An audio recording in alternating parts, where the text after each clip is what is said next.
Welcome to my channel. The movie Freedom begins with Toby and Sheila getting married. Disclaimer: this recap does not substitute the full movie. The movie Freedom begins with Toby and Sheila getting married, and they felt so happy being a couple finally. Toby said how happy he is to get married to Sheila. He kept flattering Sheila that Sheila is the most beautiful woman he has ever seen in the whole world. And not just he, but just the most beautiful woman in the whole world. Sheila was like, no, it's a lie. Why are you flattering me? At the office, Toby had a best friend called Kiwi. They happened to be also business partners. They kept on discussing about business. Toby told his business partner that there's nothing money cannot do, that money can buy anything. And his friend said he should stop oppressing with the money that he has. They both laughed. His friend then asked after his wife, and Toby said his wife is fine, that she's back from the surgery and she's fine and she's back home, that he could not even imagine their 50th anniversary without her being at home. Toby and Shola was seeing a movie, and then Toby asked Sheila why did she go out to get some things, because he kept on getting some debit alert, that he did not like it, that he did not appreciate it. Sheila then apologized, that she was sorry about that she really went to get some little things that she felt that she needed. And the husband said he could have preferred a window shopping, that she didn't need to stress herself about going for shopping, and she said she preferred shopping by herself. Sheila's phone was low and her husband offered to go help her charge the phone. Sheila walked up to her husband and told him that she had to go out to get some things, that she needs to get some groceries, and how she likes getting the grocery by herself and she does not appreciate window shopping like her husband told her the previous night. She stepped out, then called her husband that her car battery is down, that he should come to the supermarket to pick her up. He rushed down to the supermarket and could not locate her. He kept on searching everywhere in the supermarket. He asked all the attendants and everyone around, even the security. He went down to the street and kept on asking after Shola. Everybody, where's Shola? Did you see Shola here today? And they said they saw her. She just left a few minutes ago. And he asked her which way did Shola head towards. They said they did not really know because they were not watching her or trying to look out for her. They could not tell precisely. Toby was very worried, so he kept on searching for Shola everywhere. He called his best friend and his best friend came around, and they kept on calling and searching everywhere for Shola. They decided to make a police report requesting that Shola was been missing because the numbers were switched off, she was unreachable and she was not coming back home. They kept on searching everywhere and they could not find Shola. A year later, still, Shola was nowhere to be found, and the police just told Toby to decide or just conclude in his mind that Sheila is just dead, because it's been a year and she is nowhere to be found. Definitely she must have been dead. That is why she haven't returned. Toby insisted that it's a lie, that he's not going to agree, that Sheila is just missing. Probably he's waiting for kidnappers that kidnapped her to request for a ransom. He kept on waiting. He was waiting and waiting. Sheila did not come back. His best friend came visiting again and said it's been a year. He has not come to the office. He has not even been himself. He has lost himself, that he has become a total shadow of himself, and he encouraged him to at least come to the office at least once in a while. He said it's not easy, that he's going through a lot, and his friend felt bad about it and he felt sorry for him, but still he encouraged him to at least show up in the office and something. But Toby kept on insisting that he felt that Shola is still alive, that he did not believe that Shola is dead, that why is everybody saying Shola is dead, that it's never possible. Shola is not dead, Shola is alive. Toby refused to let go of the memories he had with Sheila. He didn't remember the day Sheila was asking that, what if she died, what would Toby do? And Sheila suggested that he's definitely going to get married after a year and moved on and forget about her. And Toby said, no, it's not like that. We never do that kind of thing to Sheila, that we keep on remembering Sheila for the rest of life. That Sheila is the person that ever happened in his life, and we'll always and forever remember Sheila for who she is and how sweet of a person she is. Toby showed up at Shola's family house. They decided to have a burial for Shola since she's nowhere to be found, so they concluded she's dead. Toby then told his friend that he just saw Shola, and his friend insisted that maybe it's just an illusion, or he has been thinking too much about her, so that's what happened, that Shola is dead and gone. Toby went into Shola's family and they welcomed him, and he told him how hasn't been coping with the whole situation of the Adesanyas families told Toby that they know it has not been easy, and it has not been easy for them as well. since they know that Shola happened to be their only child and she's no more, she's gone. It's very painful for them as well.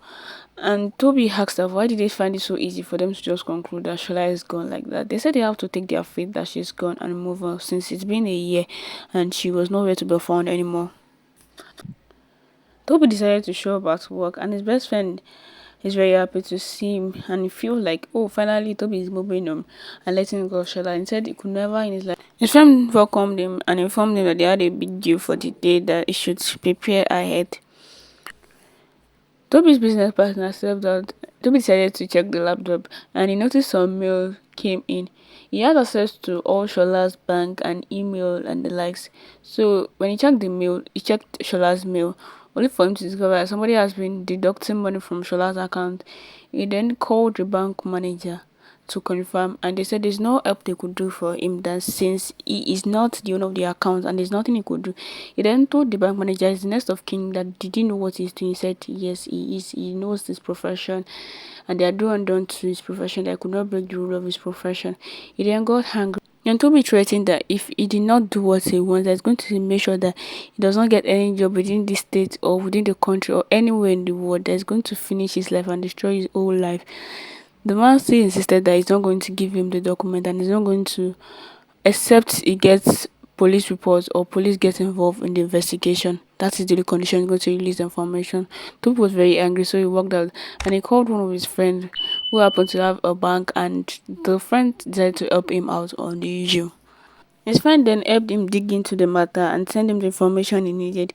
Then he saw from CCTV camera that Sheila has been withdrawing money from her account by herself. Toby then said it is obvious that nobody hacked Shola's account, that Shola is alive and she has been withdrawing from the account. Though from the CCTV camera, it was not very glaring that it was Shola, but he said it was true that it is Shola, that it's only Shola that used to adjust imaginary glass on her face, and that's a bad habit that is very obvious. And they told Toby that it's only Shola that had that kind of behavior, that why would you be sure that it is Shola? Toby then rushed to Shola's parents and kept on searching everywhere in their house that where Shola, that he was very sure that they knew Shola is alive, that they have been cooping against him, that where Shola, he searched everywhere and could not see Shola, and they said that probably it was just an imagination, that they have even been tolerating his rubbish since, that she tried to see a therapist, that they too, it was not easy for them, they go through a lot of trauma with dissidents, but they have to move on, and he should try to see a therapist as well so that he's going to move on, and they know how much he loved their daughter, but you should just forget it and you should accept that Shola is dead. He found it very painful to agree. Toby then finally agreed to see the therapist, so he had a series of sections with the therapist and started healing up from Sheila and forgetting Sheila gradually, though not really, but at least he could move on and he could think straight, unlike before where he could not think straight. Though he found it a bit difficult speaking to the therapist, but gradually after the sections upon sections, he started opening up a little. And he said he was not sure that Sheila is dead, that he did not believe that Sheila is dead, that why would they even say you need a therapist section. So he said several things to the therapist and therapist decided to help him out and they came up with a few solutions he could adapt.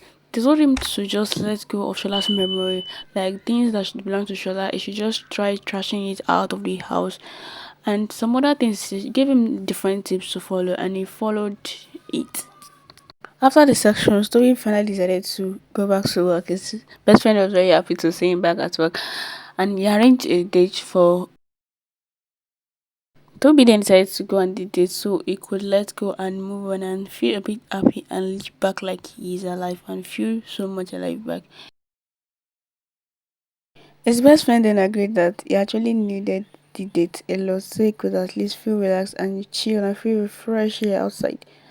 The lady enjoyed Toby's company so much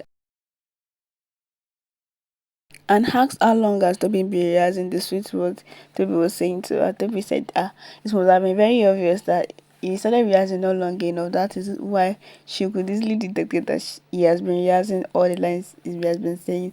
The lady felt so happy about that.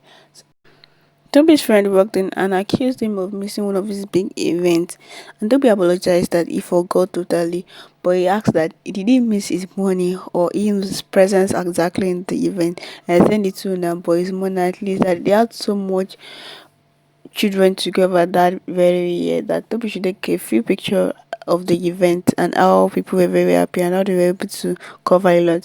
Toby was looking at the pictures, only for him to see a shadow or a picture of Shola and started screaming, "Where is my wife? Where is my wife?" And the lady in front of him asked, "Are you married?" And said, "Yes, summer. The lady walked out. And Toby kept on dragging his friend and said, "Where is Shola? You guys know about it. All of you know about it. Where is Shola?" And he obviously does not know anything about Shola. Toby immediately rushed to the therapist's place and informed the therapist that Shola is alive. He saw Shola. He saw Shola. The therapist asked, "What did you see Shola?"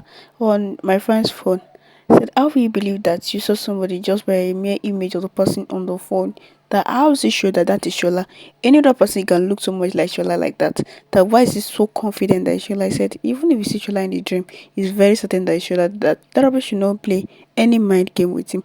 That's very sure that it is Shola." At the office, his friend was very angry that why did he miss the appointment they had that very day? That's a very big deal that he made them lose again. That why is he not concentrating on his work? Won't he just let go of Shola? Will he keep losing money for the sake of Shola that is long gone? And he said some of the words that were very annoying. That is how they got into it, which Friday started fighting.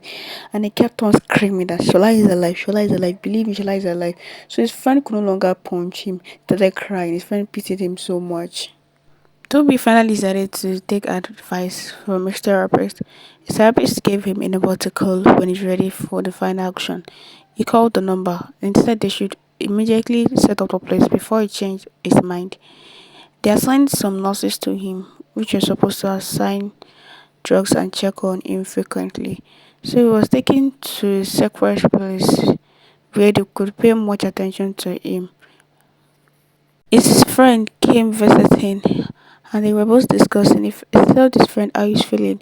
That I feel like his whole world is about to finish, like he feel like he's dying or he's going to die. I felt like his whole world has ended. His friend said he should not feel like that, that he's just here to heal up so he could heal up from his pain and move on and he can have his life finally back. His friend brought some documents for him to sign and he signed. He finally agreed that he's going to give his friend all the work in the office to take charge of fully since he could not even handle anything. Even for over a year, he has not been able to recover from Shola. After Toby was being served some drug, he could not see really clearly. He felt like he was hallucinating.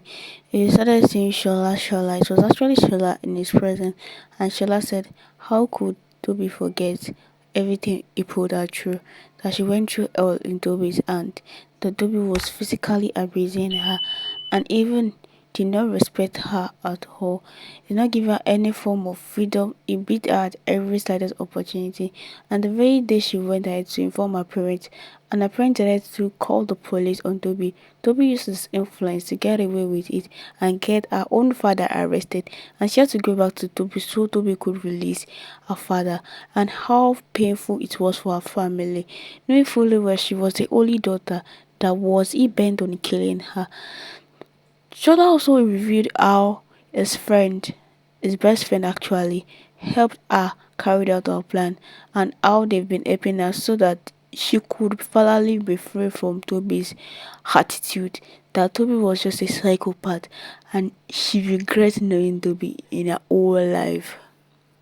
The document his friend gave to him when he was on drugs already was part of the divorce papers that Toby was meant to sign, but if it's in normal senses, he was not going to sign. So I had to trick him in. So he signed the document, and finally, Shola is finally free from Toby. But Shola still did not feel free from Toby because Toby threatened that he was still going to come after Shola and ensure that he gets Shola down. Shola appreciated Toby's best friend for helping her come through and didn't allow her to die.